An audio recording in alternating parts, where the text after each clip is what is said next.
अब लग कुशल न जीव कहूं सपने हो मन विश्राम, जब लग भजत न राम कहूं शोक धाम तज काम।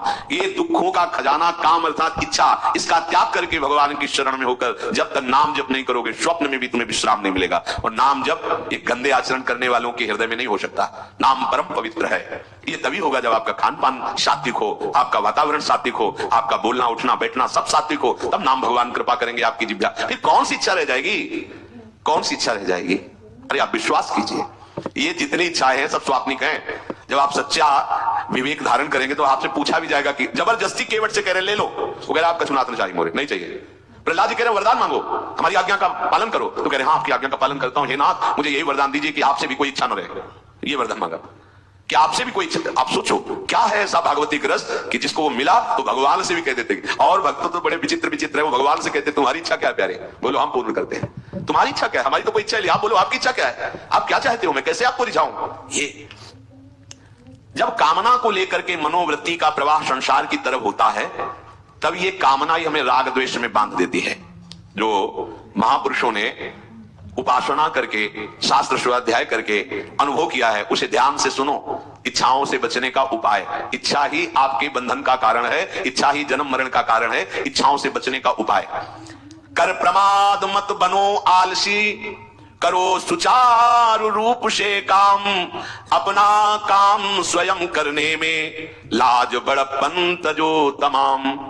पहली बात, शरीरधारी को किसी दूसरे शरीर से अपने शरीर की सेवा तब तक नहीं लेनी चाहिए जब तक बीमार ना हो जाए, असमर्थ ना हो जाए, चाहे गृहस्थ में हो चाहे विरक्त में हो।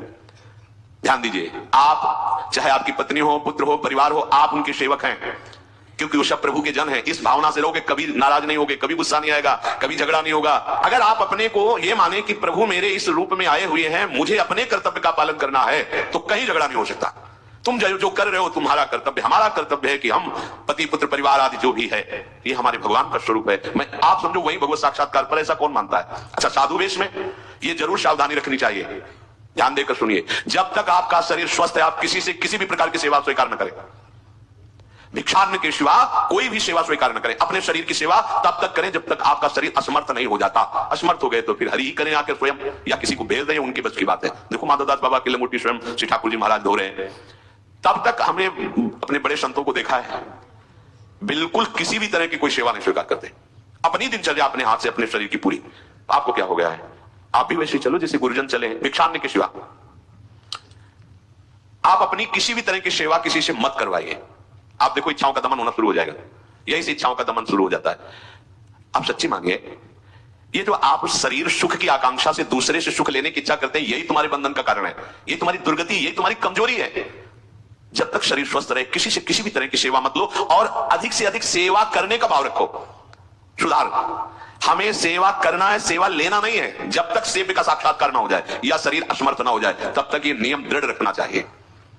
गुरुजनों को भी देखा, श्री जी की सेवा कर दो, रसोई की सेवा, शरीर सेवा में कभी भी नहीं। कभी धोखे से ऐसे वस्त्र आदि रह गए और महाराज जनपद ने धोखे जल्दी से फैला दिया तो भी डांट लगी, ऐसा क्यों किया? नहीं पर रखते थे महाराज ने ऐसा कर दिया। नहीं, जब तक हम कहें नहीं तब तक नहीं। आज भी सरकार अपने ही हाथ से श्री जी को भोग लगा के ही, साहब हैं पर वो अपने ही हाथ से 2 रोटी भोग बना के। देखो बुजुर्ग संतों को, बड़े महापुरुषों को हमने देखा है, अपने शरीर, जब तक शरीर में सामर्थ्य है तब तक, ये महापुरुषों का आदेश है, अपना काम स्वयं करने में लाज बड़प्पन तजो तमाम। अपना काम करने के लिए आप किसी को भी आदेश मत करें, किसी की भी सेवा स्वीकार न करें। हाँ हमें भूख लगेगी तो रोटी मांग लेंगे जाकर के, क्या जरूरत है हमें किसी की सेवा स्वीकार करने की? मांगो, खाओ, खूब भजन करो, सत्संग करो, कम खर्चे वाला जीवन रखो। जरूरत क्या है? जो जरूरत है गली चलते दे देंगे भगवान, विश्वास करो, गली चलते दे देंगे। विरक्त गृहस्थ धर्म पूर्वक कमाओ, जितनी आवश्यकता है प्रभु दे देंगे। ऐसा कोई त्रिभुवन में नहीं जिसकी आवश्यकता की पूर्ति ना होती हो। अनावश्यक तुम्हारी मांगे जो है वही तुम्हें दुख दे रही है। आवश्यक व्यवस्था सबको भगवान दिए हुई है, अनावश्यक मांग के लिए तुम्हें फिर फंसना होगा। ये तुम्हारी अनावश्यक मांगे हैं, ये हो जाए वो हो जाए वो। जो आपको जीवन जीने के लिए जरूरी है, धर्म पालन के लिए जरूरी है, वो बिना मांगे भगवान दे रहे सबको। देख लो, हाँ आप कि भाई हमको उस परिकर में रहना है, उस कोर्ट से रहना है, वो सब वीआईपी, तो हमको भी उस कोर्ट का, ये मांगे हैं तुम्हारी। तुम्हारा प्रारब्ध जितना है उतना तुम्हें मिलेगा, जो आवश्यक है वो तुम्हें मिलेगा। अनावश्यक मांगे करोगे फंसोगे, अधर्म में कूदना पड़ेगा तुम्हें। हाथ पैर सब साधन प्रभु ने दिए, दया कर तुम्हें समान, फिर क्यों उनसे काम न लेते, क्यों रखते हो झूठी शान। तुम्हारी सेवा के लिए तुम्हारे पास हाथ है, तुम्हारे चरण है, तुम्हें बुद्धि दी है, दूसरे से क्यों सेवा स्वीकार करते हो?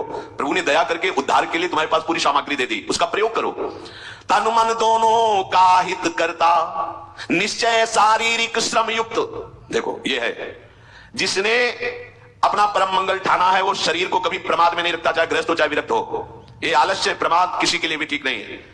नियत समय तक सो जाओ, इसके बाद खूब मेहनत करो, चाहे गृहस्थ हो चाहे विरक्त। विरक्त हो तो खूब नाम जप, वाणी पाठ, ब्रह्मचर्य से रहना, आसनों में बैठना, हाँ सेवा करना, शारीरिक श्रम, खूब सेवा करो, धाम की सेवा करो, नालियां साफ करो, गलियां साफ करो, जो सेवाएं में इसे श्रम करो। ब्रह्मचर्य बचाने के लिए श्रम भी तो होना चाहिए।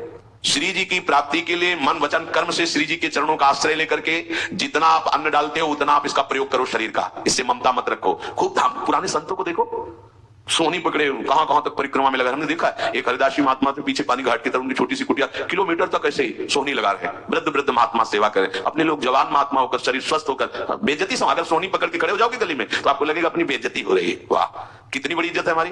स्वामिनी के महल की बीथियों में सोहनी लगाने में तुम्हें बेइज्जती लग रही और आचार्य चरण याचना कर रहे हैं। यत्किंकरीषु बहुशा खलु काकुवाणी नित्यं परस्य पुरुषस्य शिखण्ड मौले तस्या कदापि रश्मिधेर् वृषभानुजायात् तत्केलि कुंज भवनांगण मार्जनिश्याम। लाडली जो ऐसी कृपा करो कि आपके वृंदावन धाम में कहीं सोहनी लगाने वाली, पोछा लगाने वाली मैं बन जाऊं। मांग रहे हैं।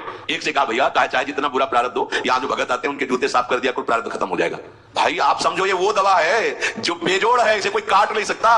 अच्छा अगर ऐसे ना समझो तो हम आपको समझा रहे हैं, गुरुद्वारे में चले जाओ, चाहे जितना बड़ा अधिकारी हो, सबसे पहली जोरी सेवा यही होती है, पादुका की सेवा करो। समझे में नहीं आ रहा तुम्हें? अरे जिसे हम हंसते हंसते कह रहे हैं वही तुम्हारे बंधन काटने का कारण बन जाए, यदि मान लो बात। पर वो हम जूता साफ करेंगे नहीं, मन से हम कितने गंदे हैं ये हम नहीं देख पा रहे हैं। वो तो बाहर वृंदावन की रत्न में पादुका में लगी, छोटी मोटी बात नहीं है। पादुका जो रखी है ये बंधनीय है, आप इनको ऐसे साधारण जूते मत समझ लो। ये रज में चलते एक दिन एक ब्रजवासिनी माई रोटी रखे, उसके ऊपर पादुका रखे, एक हाथ में लाला लिए और एक हाथ में जल का ऐसे लिए, उनका अभ्यास ऐसा। अब पादुका पहन के चलने में परेशानी होती थी, तो कोई एक संत थे वो बाहर से आए हुए थे, वो हंस दिए कैसे बावरी रोटी के ऊपर जूता लगा।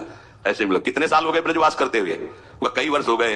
अरे वो जूती नहीं है जो साधारण जूती है, वृंदावन बरसाने की रज लगी हुई, इसमें ये रज लगी हुई है, तुझे रज नहीं दिखाई दे रही, जूती दिखाई दे, क्या ब्रजवास कर रहा है? डांट के चल दी।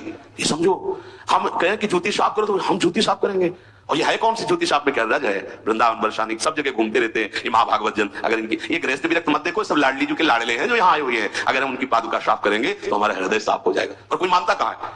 अपनी सेवा स्वयं करो और दूसरे की सेवा मिल जाए तो जैसे लोभी आदमी के सामने धन फेंक दे तो कैसे भागता है, ऐसे आपको होड़ लगनी चाहिए कि ये आदमी इतना न कर पाए जितना हम सेवा करें। परमार्थ में शरीर पोषण नहीं, परमार्थ में शरीर की धज्जियां उड़ानी है, अहंकार की, देहाभिमान की।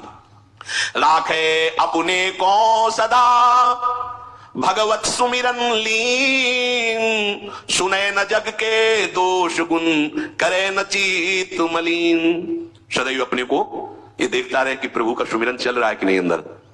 बहुत बड़े काहे की परेशानी, हम तो यही समझ नहीं पा रहे कि इतनी झंझटें लेकर कैसे घूम रहे हैं लोग। अगर हृदय में राधा राधा चल रहा है, आप व्यापार कर रहे हो, नौकरी कर रहे हो, गृहस्थ हो, विरक्त हो, जो भी, अब आपको चिंता क्या होनी चाहिए? देखो ना, थोड़ी दिन ऐसे चल के देखो, हर कार्य बहुत अच्छा होता है जब भगवत सुमिरन पूर्वक आप एकाग्रता पूर्वक कार्य करेंगे, हर कार्य में आपको आनंद आएगा। पर वो तो शरीर पोषी, जैसे आग जलने में फफोला पड़ जाता है ना, उसको बहुत संभाल के रखते हैं, ऐसे देहाभिमानी साधक भी होते हैं कोई कोई, इतना शरीर को सजा के, इतना संभाल के कि लगता है यही भगवत प्राप्ति है इनकी, कि इनके शरीर बिल्कुल ऐसे नहीं। नहीं, संतों ने देखो ना कैसे अपने शरीर के राग का त्याग किया है, गुरुजनों की आज्ञा में तत्पर होकर धज्जियां उड़ा दी देहाभिमान की, तब उनको परम पद प्राप्त हुआ है। अपने शरीर का राग रखने वाला परमार्थ में कैसे चल सकता है? कब तक फंसे रहोगे विषयासक्ति वासना में हो दीन? अरे कब तक मन में भरे रखोगे दुर्विचार दुर्भाव मलिन? जिन भोगों के लिए हो रहे तुम लालायित सुखमय जान, यही घोर दुख उपजाएंगे, बढ़ जाएगा अज्ञान। इसलिए छोड़ो सब आशा ममता आसक्ति कामना मद अभिमान, एकमात्र शरणागत होकर भजो निरंतर राधे श्याम। प्रभु की आसक्ति हृदय में धारण करो। यही समझ में नहीं आता। चले हो राग त्यागने के लिए, पोषण कर रहे हो शरीर राग का, कैसे बात बने? चलो कोई विषय संसारी है तो लगता है अभी बेचारा है। क्या आप लोग बेचारों की लाइन में थोड़ी हो? आप लोग बेचारों की लाइन में नहीं हो। आप जितने भी चाहे गृहस्थ हो चाहे विरक्त हो, धाम आ गए हो, दीक्षा ले ली है, शास्त्र स्वाध्याय करते हो, सत्संग, आप बेचारे हो, आप भगवत पार्षद हो। पर आप अपने स्वरूप को समझो, ये अंदर की बातें सुधारो। आगे कह रहे हैं